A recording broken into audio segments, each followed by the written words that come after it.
Hi, everybody. So glad that you came back. Today, I am in Indianapolis in our hotel room because I took a group of kids down to Indianapolis to see the Grand Nationals finals. And so, really excited about the performances that just happened that we just got to witness. Shout out to all of the performers and all the teachers that are bringing their kids today. And so, I just want to say, yeah, how inspiring was that? And how cool was it to just watch my students get really excited and just to watch so intently? And thank you to all those directors out there that are helping to inspire things. So, really huge shout out to all of you. But I wanted to today make this entitled What to Do When Your Kids Make Mistakes. And I don't mean mistakes in the music, I mean mistakes maybe on a trip, maybe following the rules, different things like that. Okay, bigger things than just playing a wrong note. So, anyway, yeah, it's really, really hard. This may or may not have happened today for us. So, sometimes it's really hard. And I don't want to give all the details of what happened, but, you know, I think that there's two things that go on. Number one, we get worried about our kids and our students. And then two, we get worried about our own jobs. And also, we get a little bit frustrated too. And so, how do we handle that when one of our students does something that we really don't expect? We try to lay out expectations, we try to lay out ground rules, but sometimes kids do their own thing and we don't always have control over that, even though it would be nice if we did, right? So I guess the big thing that I want to say is, number one, when things don't go the way that you expect them to go, you need to decide on a plan. So maybe your plan is going to be to talk sternly to them, but you need to sort of kind of have in your mind what you're going to say. And there may be times when you emotionally talk before you're ready. And if that happens, you may need to apologize, or you may need to just say, I'm sorry for what I said, but it's really important that you follow the rules. I think it's really important that kids hear that there are consequences. There are consequences in how you feel. There might be consequences if something were to happen to a student of your own job. I think it's important that those kids hear the reality of consequences.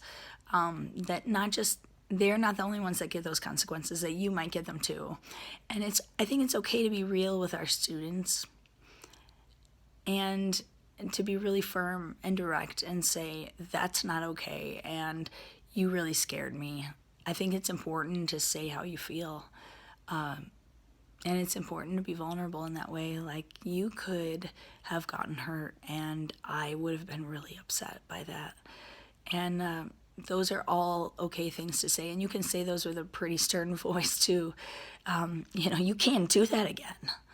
It's okay to say things like that. We don't need to be nicey all the time if they really messed up and they could have been hurt, or they could have hurt other people, or they've just stepped way over the line. We don't have to just always pander. And in fact, that's not good, I don't think, either. So, but it's important that you do set that hard, tough love sometimes with your students. But then it's also important to, sorry, I'm still getting over my cold. It's also really important that then you circle back around to those kids and you say, I want you to know that I still love you. I want you to know that I think you're still a good person, because some of those kids, depending on their personality, are really in the pit of shame at that point. And it's okay for them to regret and sit in it for a moment. But then it's important to circle back and say, but I love you. You're still a good person, and we're gonna push forward. And basically tell them that you're on their team still, and that we're gonna put it behind them. Okay, and there's gonna be a consequence, and this is what it is. But then it's okay that we put it behind them, and then just love on them, because if they are showing remorse, then what they need is for you to be on their team again, because obviously they do care about how you feel if they're showing remorse. Okay, if they're not showing remorse, then that's when you really need to be more concerned, because that means that they aren't really internalizing the problem, and then it might be time for some more tough love. Okay, some more consequences, and maybe even to call mom and dad. But if they are showing remorse, then I would say let them sit in it for a little bit, and then circle around, because it could be a life lesson that really helps them moving forward. And that's one thing that we have to remember when we have to show tough love. That is not hurting our students. That's actually helping our students. So, tough love is a difficult thing as a band director, but it's an important thing, because if your students aren't reaching their potential, that's not good for them. Okay? And so whether it's playing or something else, if they are hurting themselves or they're hurting other people, it's okay to tell them. But you just need to walk that side by side with love and make sure that they know you really care.